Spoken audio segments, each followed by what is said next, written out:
Greetings, fellow millers, whistlers of all ages. We are here for Reaction Cast time. That's right, we're talking about Legacy. It's episode number 67 of Under the Dome Radio.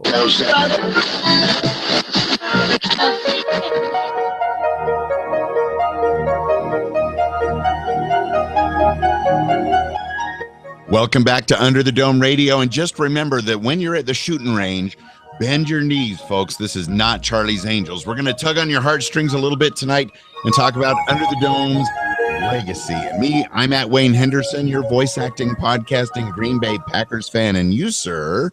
I am at Troy Heinrichs, otherwise known as Sir Troy to all of you, and I am just glad that we got to see one, Hector Martin, grace our screens. Eric LaSalle from behind the camera, now in front of the camera, talking about his boyfriend, Patrick. It seems like they had some kind of relationship going on. They really cared for each other. Cared him so much, he locked him up in a cage. I don't know why they just didn't do a podcast. Well, it looked like he was locked up in a pod, and they were casting him out from everything else that he wanted to do in his life. And there were some caskets in this episode, so maybe they were doing pod caskets instead of podcasts. It's very confusing. I was hoping it was going to be pneumatic tubes, and they were going to shoot him like straight back up to wherever the heck these aliens came from. Now that would have been awesome, Sir Troy. Well, tonight, Legacy. And who's to say we didn't say there would be consistency in the show? Because who knew that Lily actually had a purpose? It's the daughter of this new character, Patrick. Yeah. Every time she was on the screen, I just stopped paying attention because I didn't know and I didn't want to know. So here's if you say there was a purpose, I'm good with that. Well, here's the question I have for the first one for the evening. So they're on this little swing set bench thing that's outside of the house, right? And then of course Hector leans over, gives Lily a kiss on the head. I promised I would protect you. I swear we've heard the same kind of story with Big Jim and company before the dome came down. I think we have in a few different locations. It's a common theme that we've got going on Under the Dome, as well as on quite a few other television shows. So if we've learned anything from Under the Dome in the last 3 seasons, it has been enforced ever since the 1980s or even before that. Don't take candy from strangers because they say they're going to protect you and they really have ulterior motives in mind. Yeah, better safe than sorry. You can go to the convenience store and buy yourself Whoppers, Three Musketeers, any sort of chocolates, or if you prefer, gummy worms, whatever you want. So initial thoughts on the Patrick backstory. Did you like the fact that we had some kind of reasoning behind why they introduced Hector Martin so late in the show and kind of gave him a purpose for going forward in these last 4 episodes? To be quite frank, and I stress last 4 episodes. Yes, exactly. And to be frank, whoever he is, he might be the new barber in town. I think it is far too late in Under the Dome to bring this type of stuff to the story. And I don't think it added anything, and I didn't really care. What do you mean? They brought in like all the answers in like 10 episodes of Lost right at the end after 6 seasons. It's a perfect way to wrap it all up really quickly and still not tell you anything. I don't know. It just didn't gel with me. It's just me. It's not you. It's me. George Costanza invented that, you know. There you go. So my next question to you, Sir Wayne, is did you pick up on this week's Lost reference? I picked up on a few. I mean, for one, it really felt like a flipping of a Lost scene when we saw the grave with all of those ladies that we knew and the listeners knew were all going to be sacrificed one at a time. And there they were. All we needed was John Locke falling onto the dead bodies and looking up at bigger, taller Ghost Walt, and it would have been perfect.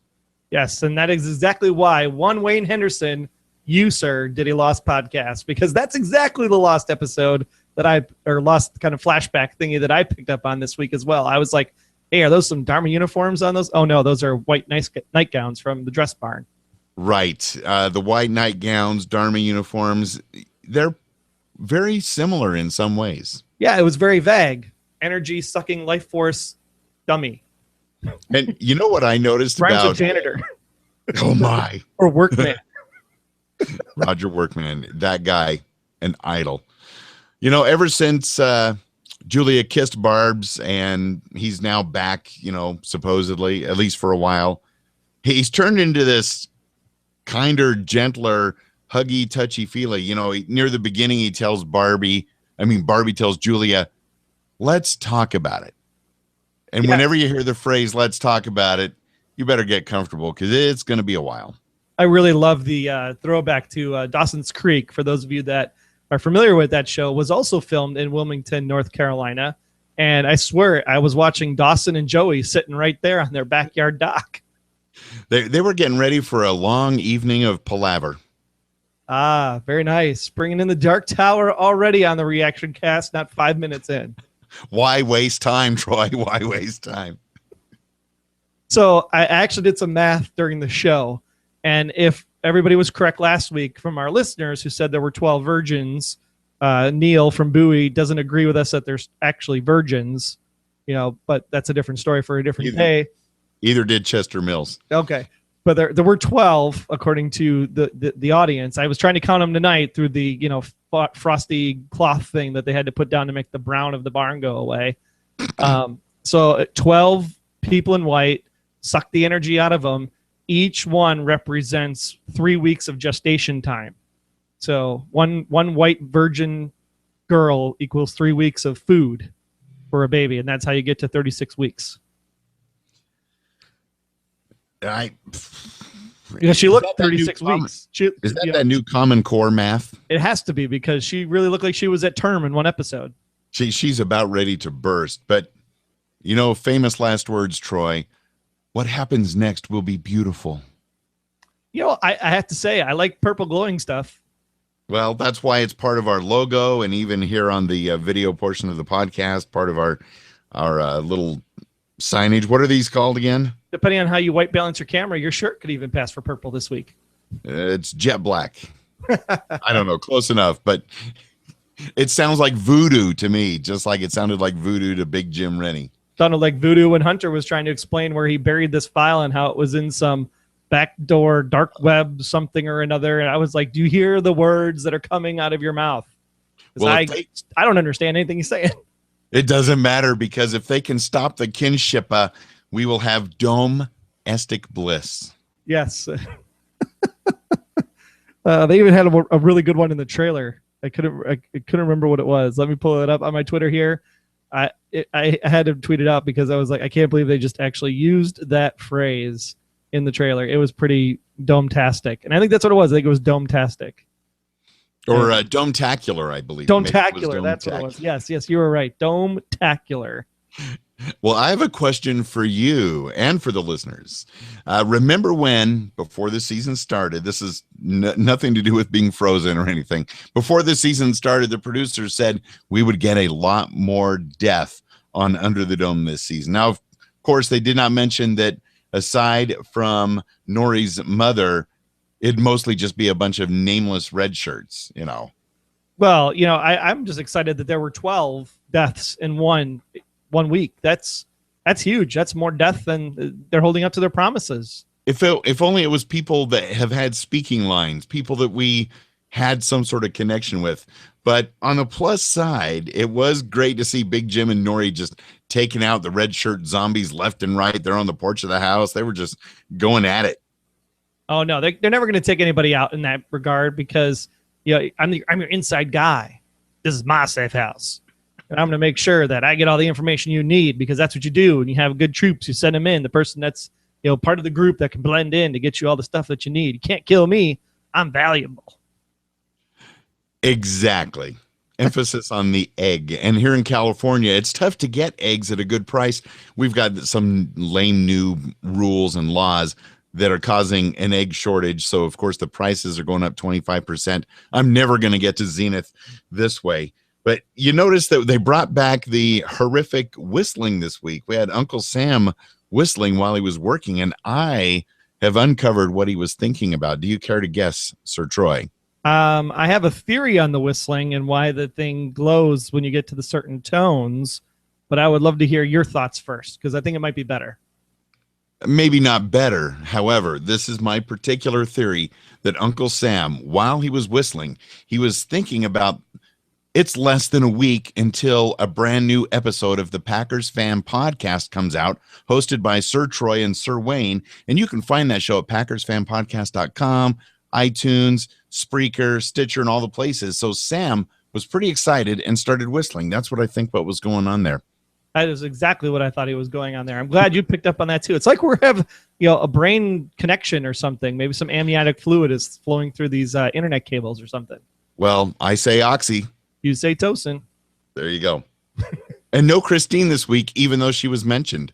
Yeah, well, I wonder what that was all about. Like, are they going to show next week as we go into the episode, like she was off doing something else, like some kind of preparations for the Queen's arrival, powering up the spaceship with more human batteries, borrowing some Tommy Knockers references here and there.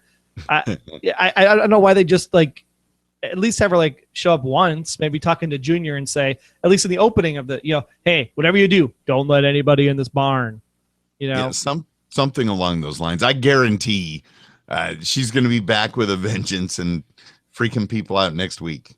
Maybe it's a budgetary thing. Maybe there's only so many former like ER people that can only be on the show at one time because they can't afford the salaries. It could be something along those lines. I doubt that her scenes ended up on the cutting room floor this week. Yeah, it just weird for her being such a prominent character all season and then boom, like nothing at all in one episode. So there had to have been some kind of calculated reason for that. We'd like to hear from you. You can give us a call at +1 904 469 7469. Or, of course, underthedomeradio.com/feedback. That way you can send in an MP3 file if you have your own ability to record your voice, or you can use our built-in voicemail right there on the website.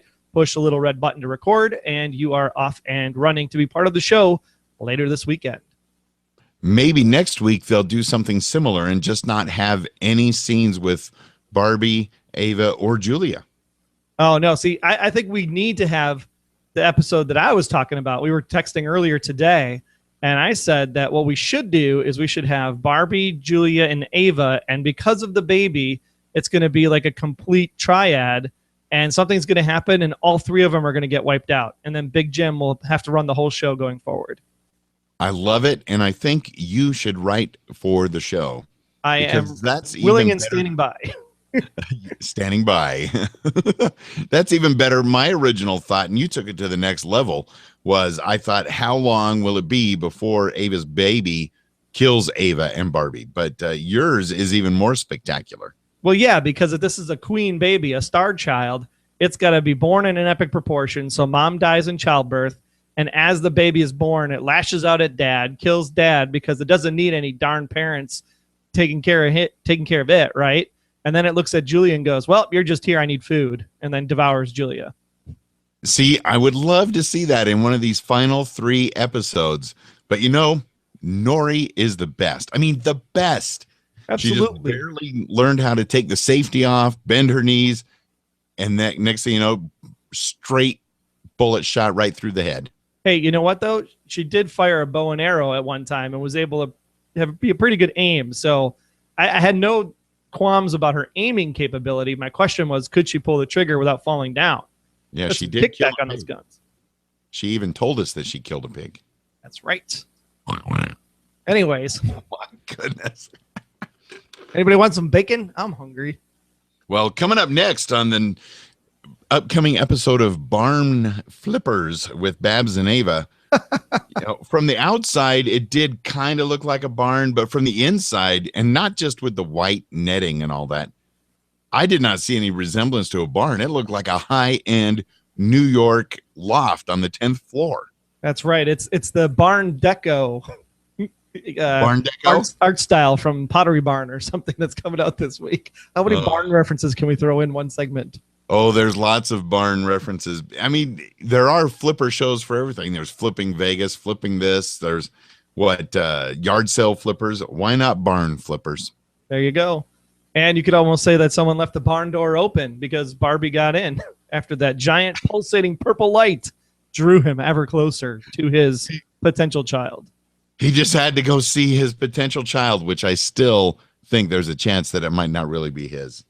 I was waiting for him to come up to the 2 guards at the door and say, I am not the Barbie that you once knew. You need to make sure that you let me in. These are not the droids you are looking for. or the star child you're looking for. Like Hank Davis told us in his voicemail last week, we unfortunately do have a full-fledged, fast-growing star child. Yes, I am curious because I don't know if you noticed in the opening. Remember, we had a little bit of a tirade last week about if we did the math, we counted all the episodes. We should be in like week 5, and sure enough, this week, Big Jim said in the opening credits, it's been 4 weeks under the dome. So maybe they heard us and said, "Oh yeah, we should probably change that." Every now and then they decide to throw in something just to mess up, because we were starting to be convinced, thanks to some listener feedback. I don't have it right in front of me right now, but the fact that Big Jim was doing the voiceover intro and how he kept referencing 3 weeks, that possibly that meant that time had been frozen or something is seriously wrong here. Aside from the fact that we have aliens taking over people with oxytocin, there's space eggs, pink stars, and a dome. Other than that, something is wrong. But right. Now it's fixed.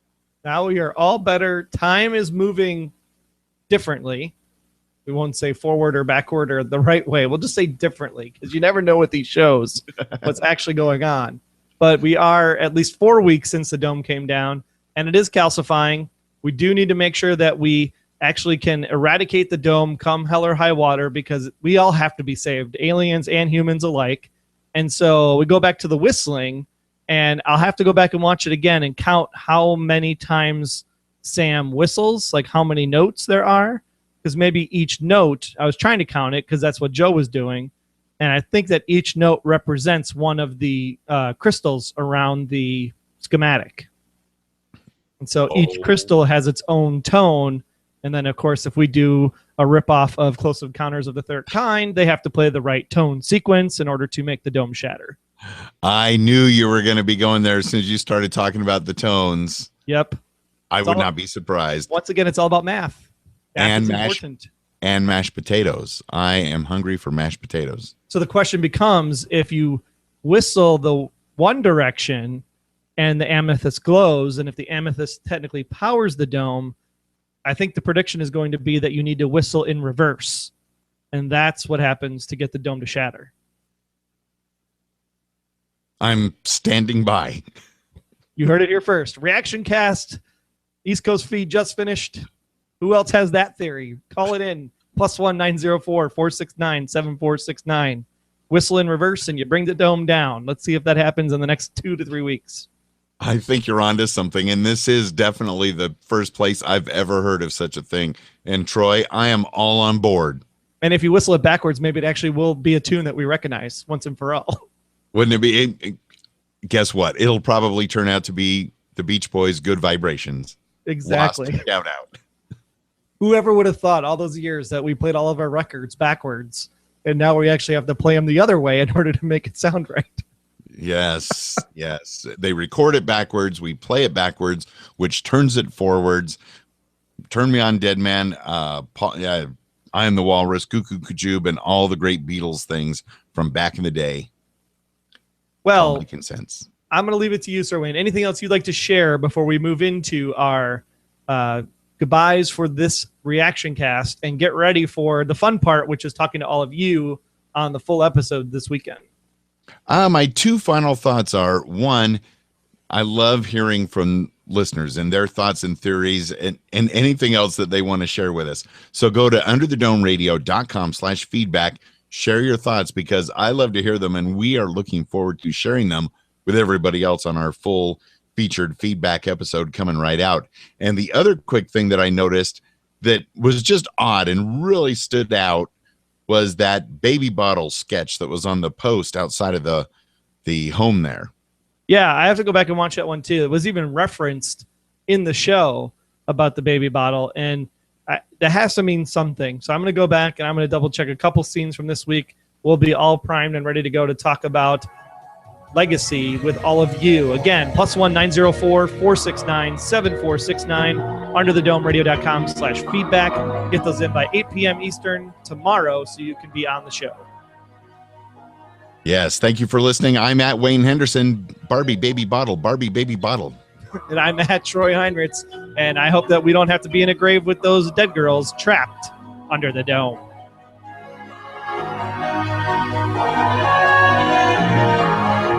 Under the Dome Radio. Under the Dome Radio is a proud member of Noodle Mix Network. Get more of our award-winning and award-nominated podcasts to make you think, laugh, and succeed at noodle.mx. Get organized in your personal and professional life. Laugh with our clean comedy. Theorize over great television shows and so much more. All waiting for you at noodle.mx.